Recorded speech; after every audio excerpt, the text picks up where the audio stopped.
Auto డ్రైవర్లకు 15,000, రైతులు urea అనవసరంగా వాడొద్దు అనంతపురం సభలో ముఖ్యమంత్రి చంద్రబాబు.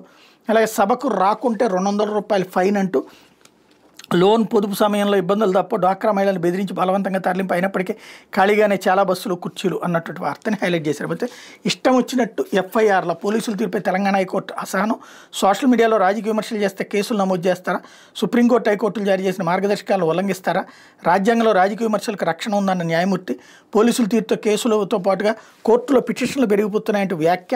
ఇష్టారాజ్యంగా మెకానికల్గా అరెస్టులు అనుమతించబడమని స్పష్టీకరణ. కేసు నమోదుకు ముందే ప్రాథమిక దర్యాప్తు చేయాలని కనీస విధిని మర్చిపోవద్దంటూ హితవు. నల్లబాలు అనే వ్యక్తిపై 3 పోలీస్ స్టేషన్లో నమోదు చేసిన ఎఫ్ఐఆర్ల కొట్టివేత అన్నటువంటి వార్తని హైలైట్ చేశారు. అయితే నీరు వెళ్ళ విషం డయేరియా అంటూ 2 మృతి, వందలాది మంది ఆసుపత్రి పాలు.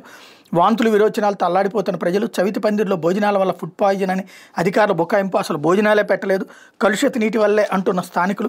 బాధితుల సంఖ్య పెరుగుతుండటంతో పరుగులు తీసిన అధికార యంత్రాంగం. తూతు మంత్రంగా వైద్య శిబిరం వంటి చిత్రంలో కనిపిస్తున్న తండ్రి కొడుకుల పేర్లు వంగేటి నాగబాబు, జయదీప్. వాంతులు విరోచనాలు నిరసించి ఓ ప్రైవేట్ హాస్పిటల్లో ఇలా సమస్యలు పడిపోయారు. 2 రోజుల నుంచి వీళ్ళు అస్వస్థకు గురయ్యారు. ప్రస్తుతం ఇద్దరి పరిస్థితి విషంగానే ఉందని కుటుంబ సభ్యులు చెబుతున్నారు. నాగబాబు కోడల వరుస అయ్యే శ్రావణి కూడా వాంతులు విరోచనాలతో ఇదే ఆసుపత్రిలో చికిత్స పొందుతున్నట్టు చెప్తున్నారు అన్నటువంటి వార్తని హైలైట్ చేశారు. అయితే ఢిల్లీ